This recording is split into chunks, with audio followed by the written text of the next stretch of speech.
Bonjour à tous, bienvenue dans cette première émission autour de l'astrologie. Je vais tout d'abord vous faire une présentation générale, globale du thème astral, et puis ensuite nous entrerons dans le vif du sujet avec, pour démarrer cette série d'émissions, la révolution solaire. Donc aujourd'hui, Sylvain est avec nous. Bonjour. Bonjour.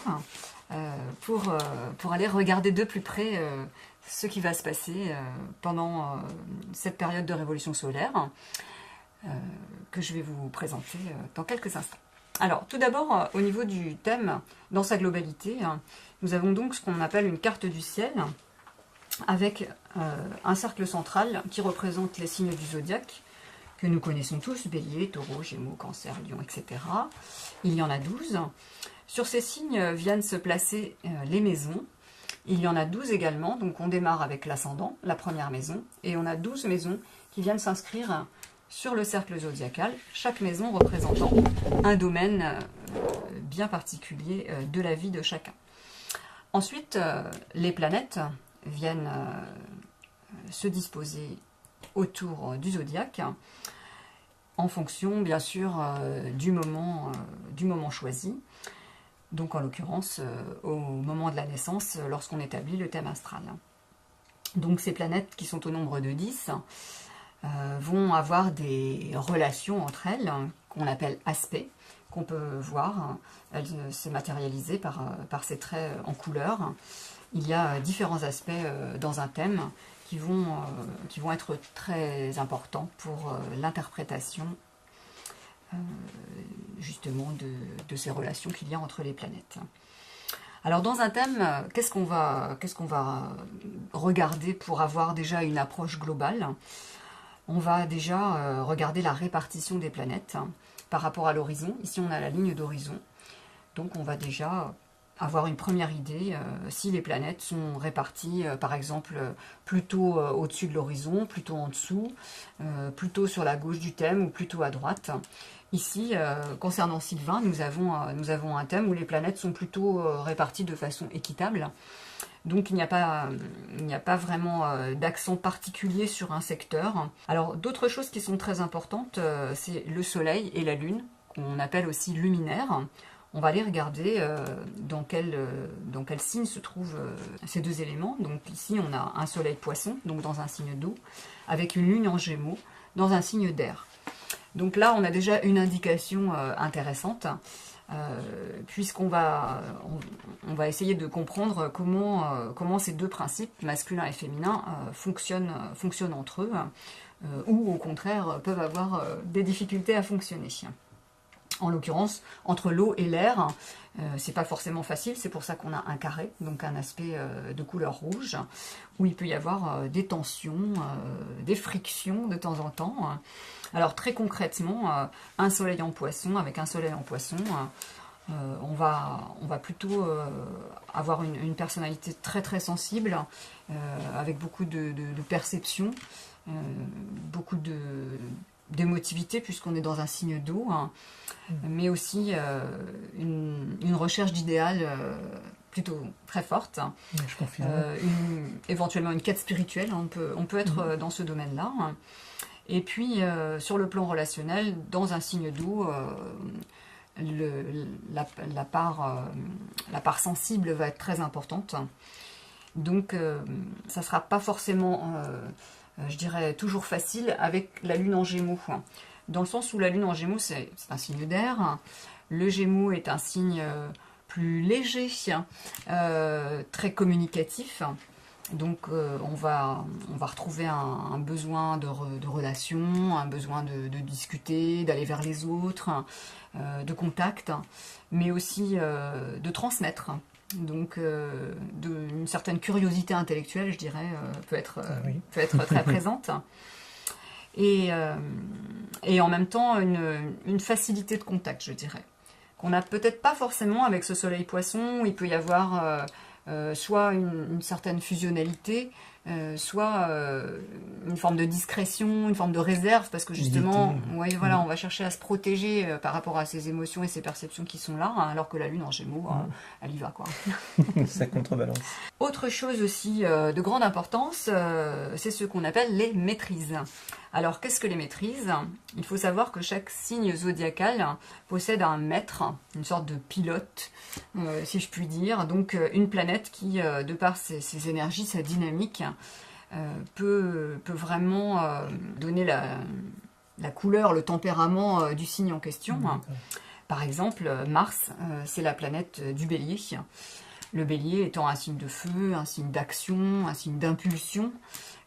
On va vraiment être dans cette énergie martienne qui parle de volonté, d'intrépidité et de leadership.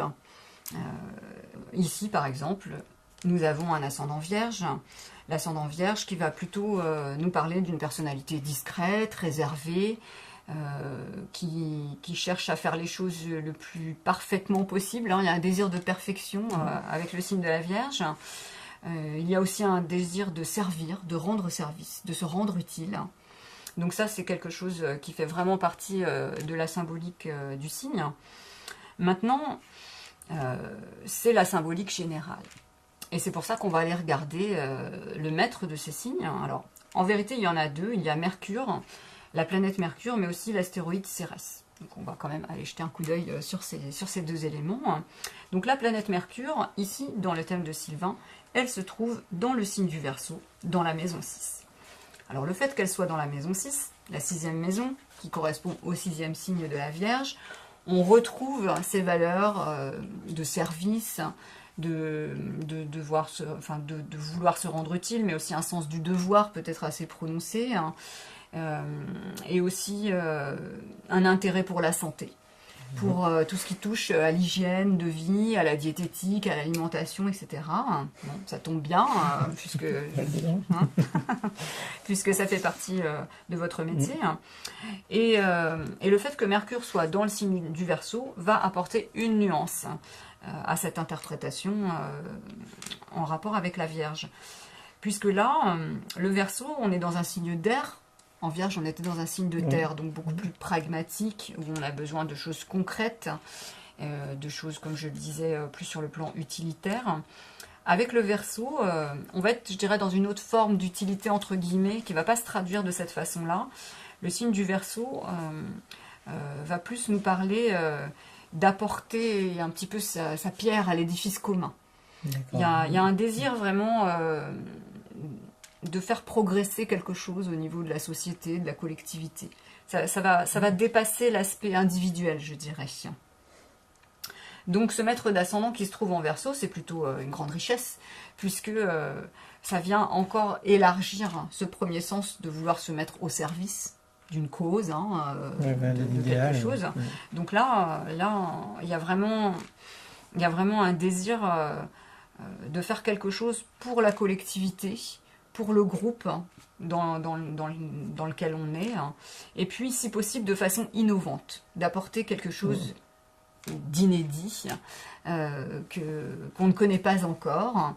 Alors, comme on est effectivement on est dans ce domaine de la maison 6, de la santé, du soin à la personne, du service, on pourrait imaginer avec ce type d'aspect un intérêt, par exemple, pour la médecine quantique, par exemple. Alors, ça ne sera pas forcément cette voie-là que vous allez choisir, mais en tout cas, ça pourrait en faire partie. Il y a des facilités dans ce domaine-là. Voilà, en tout cas, il peut y avoir une direction de ce côté-là. Alors sinon, qu'est-ce qu'on va également regarder? Eh bien, évidemment, les aspects entre les planètes, parce que une planète dans un signe, ça va déjà nous donner quelques informations intéressantes. À l'intérieur d'une maison, on va avoir une précision supplémentaire, mais il est important d'aller voir cette planète, quel rapport elle entretient avec les autres planètes du thème. Autrement dit, comment fonctionnent, comment s'articulent ces énergies ensemble. Donc par exemple, si on reprend le soleil donc, qui symbolise, je dirais, l'être profond de la personne, donc son idéal d'âme, si je puis dire. Donc le soleil, il est en poisson, il se trouve dans la maison 7. La 7e maison, vient nous parler du partenariat, de la relation à l'autre avec un grand A. Traditionnellement, la maison 7, c'est la maison du mariage, la maison des associations. Ça peut être aussi la maison des procès, hein, parce que des fois, les associations se terminent mal. J'aime moins, mais oui. Voilà, moins agréable, mais enfin, ça peut en faire partie. Hein, peut faire partie de l'expérience, justement. Mais en tout cas, la symbolique de cette maison, c'est la relation à l'autre. Et quand on a un soleil en maison 7, on est très, très concerné par la relation à l'autre, et je dirais qu'elle est même essentielle. C'est-à-dire que souvent, la relation de couple, elle est fondamentale, donc ça amène souvent quand même au mariage, et en règle générale, un désir de s'associer, un désir d'union avec d'autres personnes. Je ne sais pas si c'est le cas. Et comme c'est dans le signe des poissons, il y a cette dimension peut-être un peu plus spirituelle, un petit peu plus élevée, je dirais, ou en tout cas, il y a... Se poser des questions sur la vie, enfin voilà. Oui, voilà. Forcément. Autre chose. Mais par rapport au partenaire, c'est aussi important de pouvoir partager ça avec l'autre. Oui. Et donc ce soleil en poisson, il va avoir quand même pas mal de rayonnement dans le thème. Il est en relation avec 4 planètes différentes. Donc d'abord avec la Lune, puis Mars dans le signe des Gémeaux, avec Saturne en Cancer, et avec Neptune en Sagittaire. Donc tout ça, ça fait beaucoup de monde. Et ces planètes entre elles, alors les 3 planètes, Lune, Mars et Neptune, forment un grand triangle avec le Soleil, ce qu'on appelle un carré en T, parce que c'est un triangle à 90 degrés. Et c'est le Soleil, je dirais, qui mène la danse, puisqu'il est sur la pointe du triangle. Et il va en quelque sorte être là pour réguler les relations entre Neptune et Lune-Mars en Gémeaux. Alors pour pouvoir, je dirais, décrypter un petit peu plus ce qui se passe, on va déjà regarder cette opposition, qu'est-ce qu'elle vient nous dire. D'accord. Alors elle se trouve dans 2 maisons, la maison 4, la maison 10. En maison 4, nous sommes dans la maison de la famille, des origines, du foyer, des ancêtres, mais aussi de la vie intérieure. Alors, un Neptune en maison 4, avec un soleil en poisson, ça vient encore, je dirais, renforcer cet aspect de besoin de rentrer en soi-même, d'être au plus près de son idéal profond. Et puis, peut-être un grand besoin d'intimité aussi, avec un Neptune en maison 4. C'est dans le Sagittaire, ça vient encore parler d'un idéal peut-être plus philosophique, plus au niveau des idées, au niveau des principes, des valeurs, qu'on va développer dans sa vie. Alors en même temps, on a cette Lune et Mars qui sont en Gémeaux en face de l'autre côté, en maison 10. La maison 10, la maison de la profession, de la vocation, de la place qu'on va prendre dans le monde. Donc plus une place sociale. Je dirais qu'ici, en maison 4, c'est plus à un niveau plus intérieur, plus familial, plus intérieur. La maison 10, c'est vraiment ce qu'on va exposer de nous et comment on va prendre sa place au niveau social. D'accord. Là, il y a eu quelques difficultés jusqu'à l'âge adulte. Oui, c'est pas étonnant parce qu'il y a quand même une opposition. Donc, il y a comme une sorte de bascule entre les deux. C'est-à-dire que dans l'opposition, en général, on est soit d'un côté, soit de l'autre. Donc, en même temps, l'avantage de ces oppositions, c'est qu'elles nous permettent justement d'aller regarder ce qui se passe des deux côtés. Et une fois qu'on a bien, je dirais, bien intégré ce qui se passe de chaque côté, on est déjà plus en mesure de réaliser une forme d'équilibre. En tout cas, c'est ce qu'on essaye de faire. Donc, ce Neptune en Sagittaire en maison 4, ça va plutôt être une sorte d'appel intérieur. Donc, un appel à trouver vraiment ses valeurs profondes, ses valeurs intimes, je dirais sa spiritualité. Alors que la Lune en Gémeaux, elle est beaucoup plus portée vers l'extérieur et l'extériorisation. Elle aura besoin de contact, elle aura besoin de discussion, d'échange, de partage, éventuellement de transmission au niveau des idées, enfin, tout ce genre de choses. Et donc, pour résumer, Neptune, on est très dedans, et avec la Lune, on est très dehors, pour faire simple. Donc forcément, il peut y avoir des petites tensions de temps en temps, voire un conflit intérieur, ou peut-être des périodes où vous allez être... vous avez plus envie d'être dans votre bulle, sur votre planète, et puis d'autres moments où il y aura vraiment un besoin de contact, un besoin d'aller échanger avec les autres. Oui, c'est vrai. Ouais. Dans le sens, j'ai trouvé l'équilibre, mais avant, oui, il y avait beaucoup... Bah oui, il a fallu du temps pour... trouver l'équilibre, J'imagine bien. Un dernier point sur la globalité du thème, les nœuds karmiques. Les nœuds karmiques viennent nous parler de la direction de vie, mission de vie, on pourrait dire ça comme ça, hein, qu'on peut d'ailleurs mettre en relation avec le chemin de vie en numérologie. Hein, je ne sais pas si vous avez déjà... Le chemin de vie, je savais que c'était 7. Donc ces nœuds karmiques, nous avons un nœud sud, un nœud nord. Le nœud sud qui serait en quelque sorte le nœud du passé, le nœud des acquis. Le nœud nord, c'est ce qu'on va avoir à développer, ou éventuellement des choses... auxquelles on va devoir accéder, mais dont on n'a pas encore la maîtrise. Alors, donc, dans votre thème, Sylvain, nous avons un nœud sud dans la maison 9. Ce qui est très intéressant par rapport à ce qu'on a déjà vu du signe du poisson, d'un Neptune en 4, où donc l'aspect spiritualité était déjà très important, sur le devant de la scène, on va dire. Et la maison 9, justement, la maison 9 qui correspond au signe du Sagittaire et qui vient nous parler de la quête de sens, de la quête d'un idéal, de la recherche de valeurs, de la compréhension de la vie et de notre condition humaine, si je puis dire. Donc ce nœud sud, il est en maison 9. Donc il vient quand même nous dire que là, on en a déjà fait pas mal à ce niveau-là et qu'il va falloir revenir un petit peu les pieds sur terre. On pourra dire ça comme ça. Alors, ce nœud sud, il est dans le signe du Taureau, donc c'est un signe de terre qui est plutôt concret, plutôt pratique. Mais le nœud nord, lui, vient nous parler de changement et de transformation, puisqu'il se trouve en Scorpion.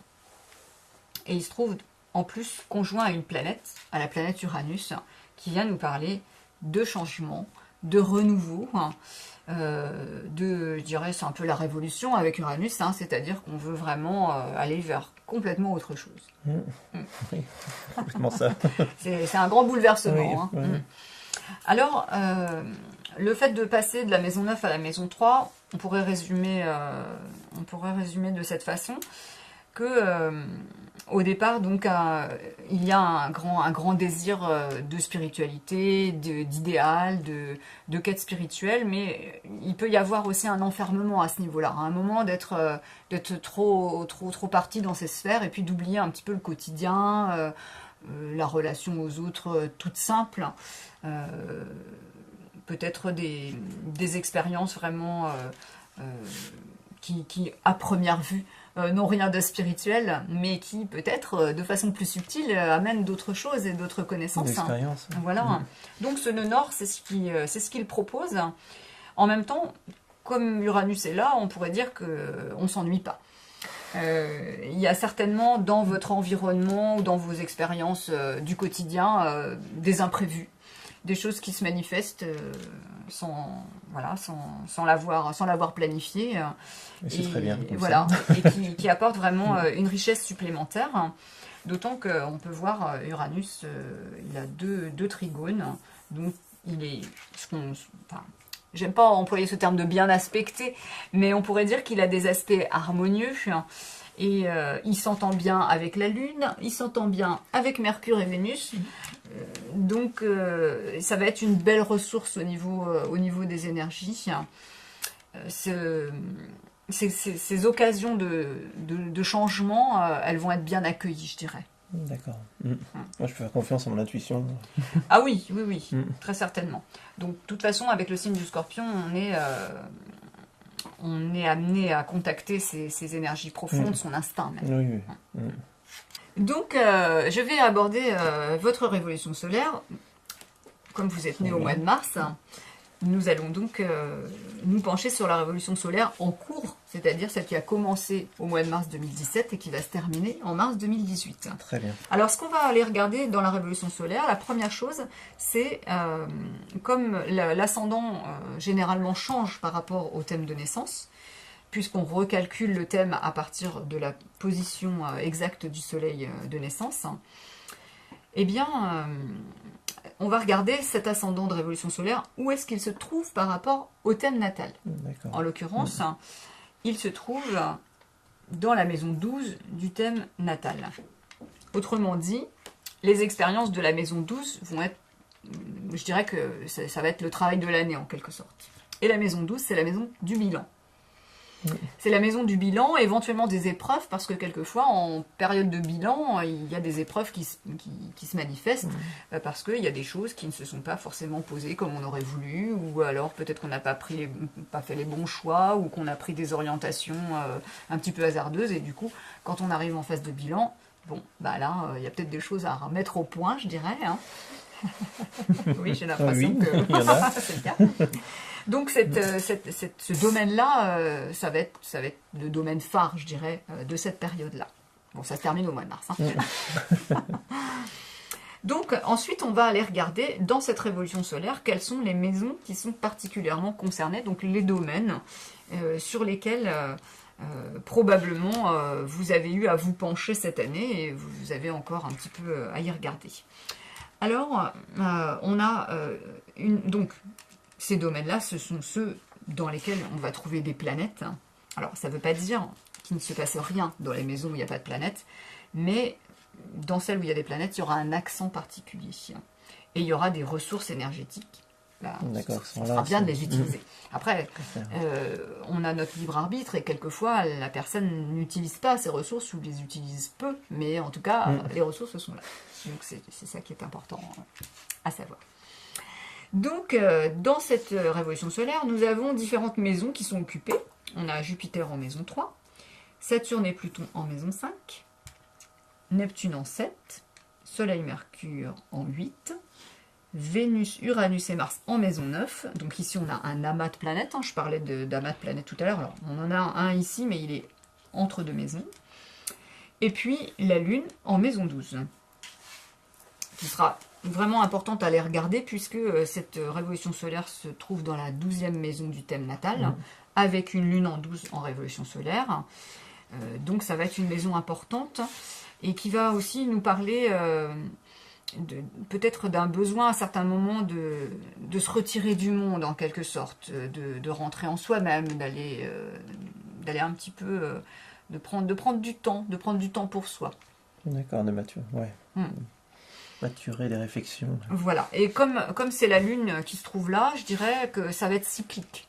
C'est-à-dire que pendant cette période, peut-être que vous avez pu ressentir qu'à certains moments, vous aviez besoin de vous remettre dans votre bulle, d'être un peu tranquille, peut-être de rester à la maison, ou ça peut être ce genre de choses. Je ne sais pas si vous l'avez ressenti oui, quand même. Particulièrement. Ouais. Des moments de faire le point sur certaines choses. Oui. Et comme voilà, la Lune étant cyclique, ça dépend des périodes, et ça peut être variable suivant le moment. Mais en tout cas, bon, ça n'a pas dû être très facile, parce que cette Lune, elle est quand même... fortement aspecté là avec Mars et Jupiter. Peut-être qu'il y a eu des moments justement un petit peu de battement entre le désir d'aller faire des choses à l'extérieur, de poser des choses au niveau social, de développer son relationnel, et puis en même temps ce besoin de se retrouver soi. Oui, et puis c'est la période où j'ai changé... on va dire, j'ai ouvert mon cabinet. Enfin, il y a des choses qui ont beaucoup bougé à ce niveau-là aussi. Bah oui. Donc, ce Jupiter en maison 3, il est dans le signe de la Balance. Alors, la maison 3, c'est la maison des contacts, du relationnel. Elle vient nous faire écho au signe des Gémeaux, là, dans le thème natal, mais aussi à la maison 3 natale, où on avait cette direction de vie quand même. Donc là, Jupiter, là où il se trouve, vient nous parler d'un besoin d'épanouissement, d'élargissement, de croissance. Et ça se passe dans cette maison de l'environnement proche et du contact et de la communication. Autrement dit, on peut dire que cette année, il y a eu vraiment un désir de s'étendre. Oui, c'est le cas. Oui. Et puis le deuxième amas se trouve dans cette maison 9 qui est la quête de sens. mais aussi le voyage. C'est aussi la maison du voyage.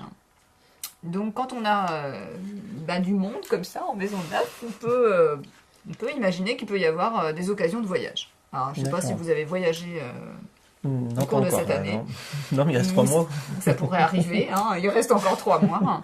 Mais en tout cas, si ça arrive, comme Uranus est là, ça sera complètement imprévu. Ça serait quelque chose qui va se décider comme ça du jour au lendemain et qui pourra se mettre en place. Par contre, là, Uranus, Mars, ça décolle, quoi. Il y a de la volonté, il y a vraiment un désir d'action.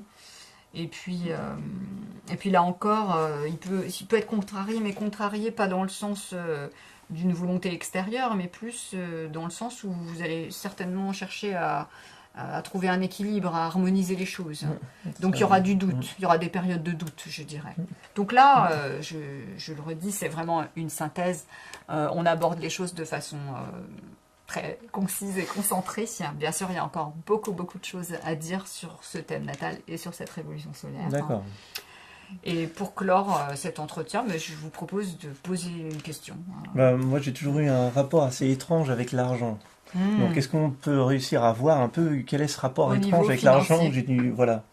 On m'a déjà dit que normalement, il n'y aurait pas de souci à ce niveau-là, mais c'est vrai que moi, j'ai toujours, je sais pas, peut-être une vision de quelque chose de sale, de malsain. Et je sais pas pourquoi ça bloque comme ça. Pourquoi j'ai cette vision-là alors que ça pourrait être positif. Alors, c'est très intéressant votre question parce qu'effectivement, si on regarde le thème natal, l'argent, c'est la maison 2. La deuxième maison, alors, c'est la maison des possessions, plus exactement. Ce n'est pas que l'argent, mais c'est aussi l'argent. Donc, dans cette maison 2, eh bien, on trouve Pluton. Et c'est pas rien. Parce que Pluton vient nous parler de pouvoir. Donc, l'endroit où se trouve Pluton dans le thème vient nous parler de notre pouvoir personnel, de notre pouvoir profond, mais pouvoir au sens, je dirais, sans connotation.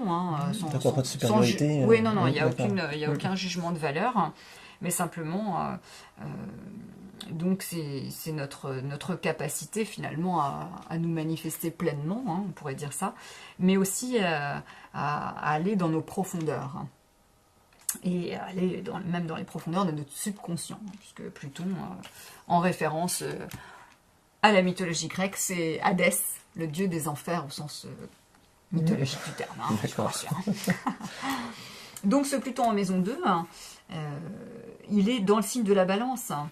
Et comme je le disais par rapport à la révolution solaire, en balance, on recherche l'équilibre, on recherche l'harmonie. Et Pluton en balance, il va, il va plutôt chercher à transformer les choses. Un Pluton en maison 2, au fond de soi, on a envie d'avoir les pleins pouvoirs. Je dirais ça comme ça.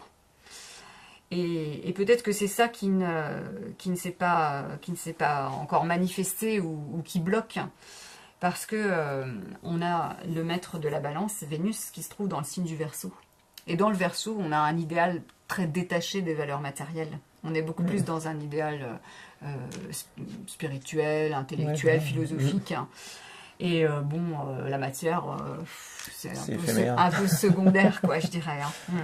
Et c'est peut-être là que ça bloque, c'est-à-dire que au fond de vous-même, les valeurs matérielles... c'est pas ce qui vous anime, quoi. Mais néanmoins, on a besoin... On vit dans une société où, on a besoin de ces finances-là. Mais c'est quelque chose qui devrait évoluer avec le temps, parce que ce Pluton, il est bien aspecté. Il a un trigone sur la Lune en Gémeaux, il a un sextile sur Neptune en Sagittaire. Donc je dirais que ce qui va être important dans cette configuration, c'est de mettre cette énergie au service de votre idéal. Et là, vous pourrez vous réconcilier avec cette idée, peut-être que l'argent, c'est pas quelque chose de très clean. Parce que ce qui est important, on dit l'argent n'a pas d'odeur. Mais ce qui est important, c'est qu'est-ce qu'on en fait de cet argent. Parce qu'on peut faire énormément de bien avec de l'argent. On peut construire, on peut partager, on peut créer. Donc je dirais que c'est vraiment ça qu'il faut regarder. D'accord. C'est le voir comme une ressource qui va justement vous permettre peut-être d'exprimer un petit peu plus votre pouvoir personnel. D'accord. Voilà. Bon, merci beaucoup. Je vous en prie. Voilà, donc nous arrivons au terme de cette première émission. J'espère qu'elle vous aura intéressé et même passionné, j'espère. Et nous nous retrouverons donc le mois prochain avec une autre personne pour un nouveau sujet et un nouveau thème.